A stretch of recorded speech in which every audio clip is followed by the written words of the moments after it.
I deeply believe that now is the moment, that now is the time. The earth is changing, as are humans, as are all the beings of the planet. And it's our responsibility to create something new.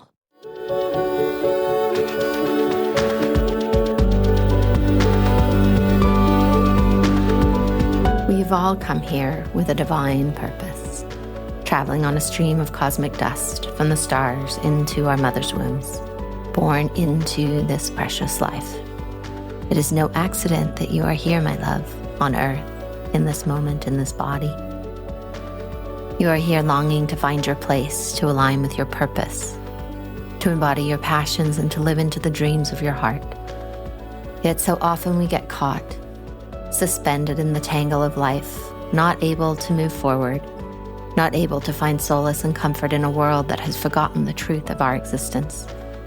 As we begin to remember, as we peel back the layers, as we come together to uncover our unique gifts and reconnect with our authentic selves, we are able to see another way of being, a new possibility, a different life waiting to be lived.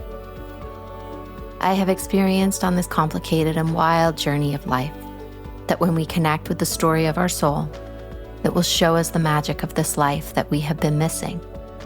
It will open a window into the very heart of who we truly are, of who we came here to be, and gives us answers to our ever-asking why. Hello, my beautiful souls, courageous souls on this journey. So as I am dropping in today and recording this episode, I am holding space in my heart for a sadness. And this sadness is the inspiration for this episode today. And there's an incredible woman that I have worked with in the past. She was a mentor, a coach, a teacher, an inspiration. And I worked with her for 2 years, and she changed my life in so many beautiful ways. And I have so much love in my heart for her.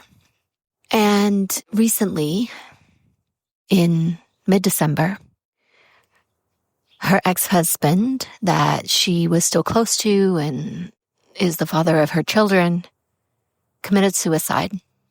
And when I heard the news yesterday, it touched me deep in my soul. And as I moved through the day, I just kept lingering in the space, that in-between space of life and death, and the contemplation, right, of what gives life, what makes us tick, what allows for life to move through us. And then those places when life gets stuck and we end up in places where choices become dark. And now this episode is not going to dive into that darkness, right? I just wanted to share with you where I'm coming from as I remind you how important it is to prioritize our mental health. And we are in the midst of a mental health crisis, not just in our country, but in our world. We see it everywhere. And I imagine that most of you, if not all of you that are listening, know somebody who is struggling with mental health to varying degrees, right? And we are in times where our mental health, the way we are with ourselves, right, in all of our moments, is non-negotiable. The outside noise of the world is so incredibly loud. There is so much happening that if we pretend that our mental health is not important, if we negate it, if we say later, I'll do it later, well, later's going to look a whole lot different, right? I deeply believe that now is the moment, that now is the time. The earth is changing, as are humans, as are all the beings of the planet. And it's our responsibility to create something new, to use these times to have the greatest soul growth, not just for ourselves, but for humanity. And so I'll share a story that when I first got curious about this journey, when I began to realize that I could not continue living the way that I was, right? Inside my addictions, inside the prison that essentially was the inside of me. The outside of me was doing somewhat okay, right? Had lots of friends. I had a job. I had, I lived on my own. I did a lot of things, right? And yet inside, I was slowly dying, little by little. And someone handed me a business card of a therapist.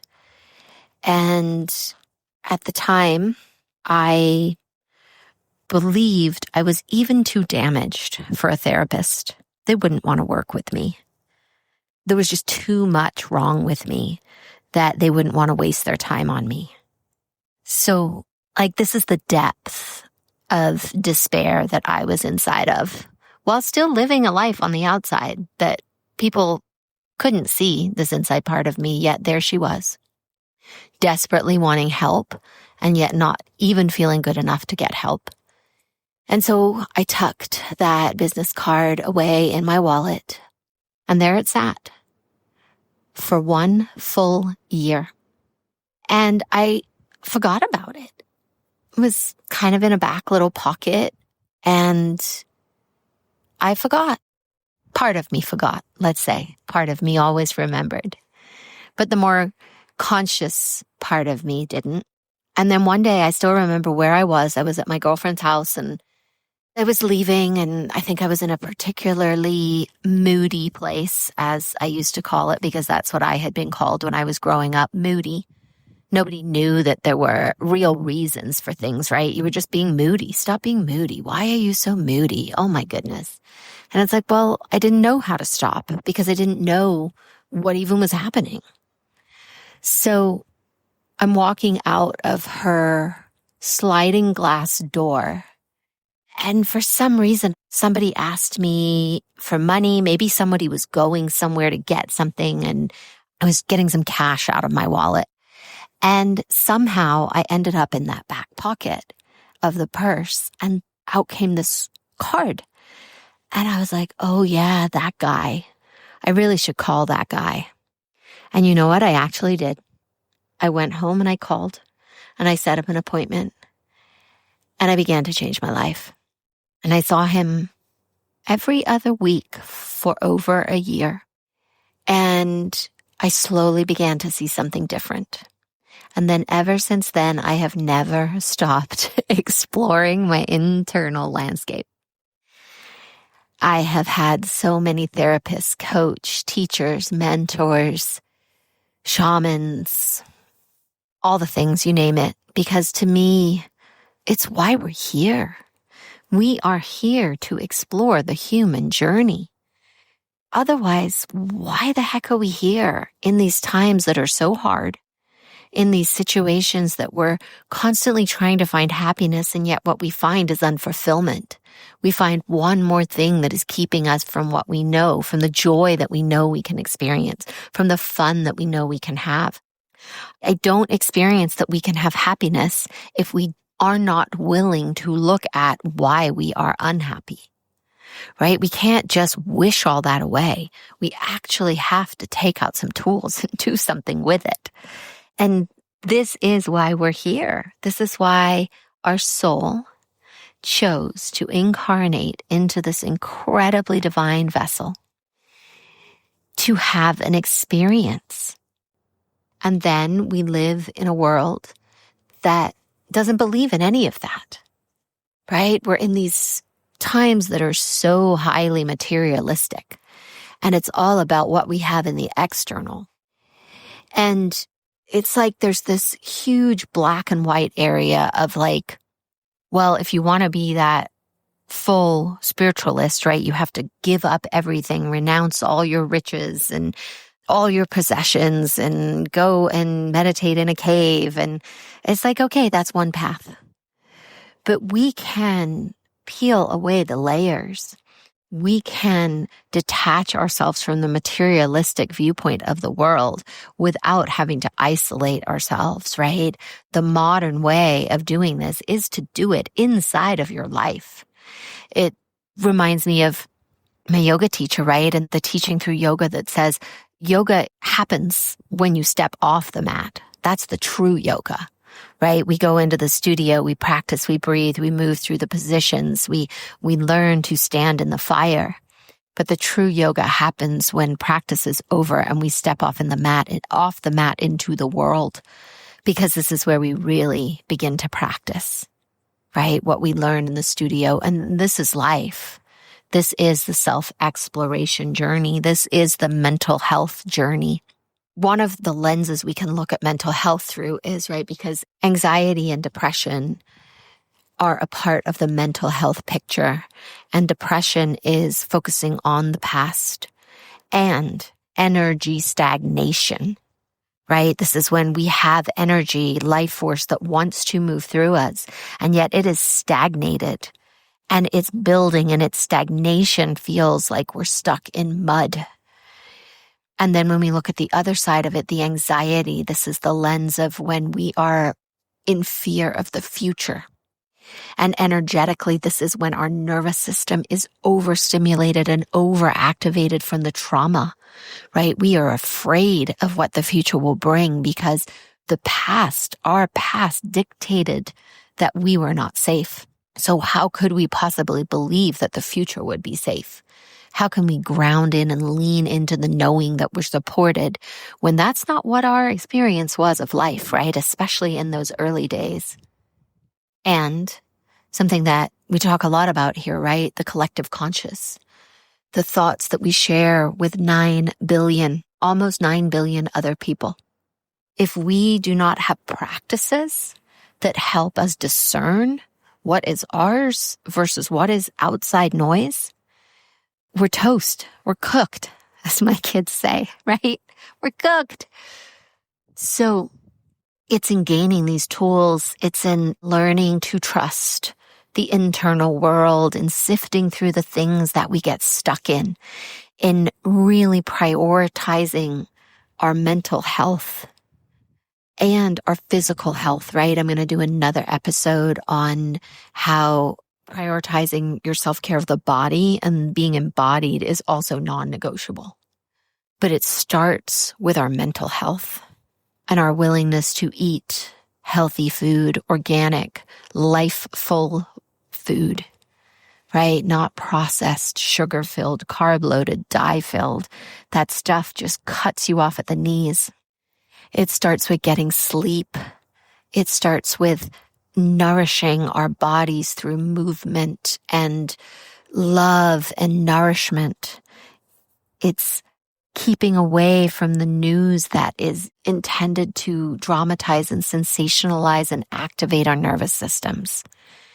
It's choosing our friends and the people that we spend time with that are in alignment with who you are and the way that you want to live your life, right? Getting out of those toxic relationships.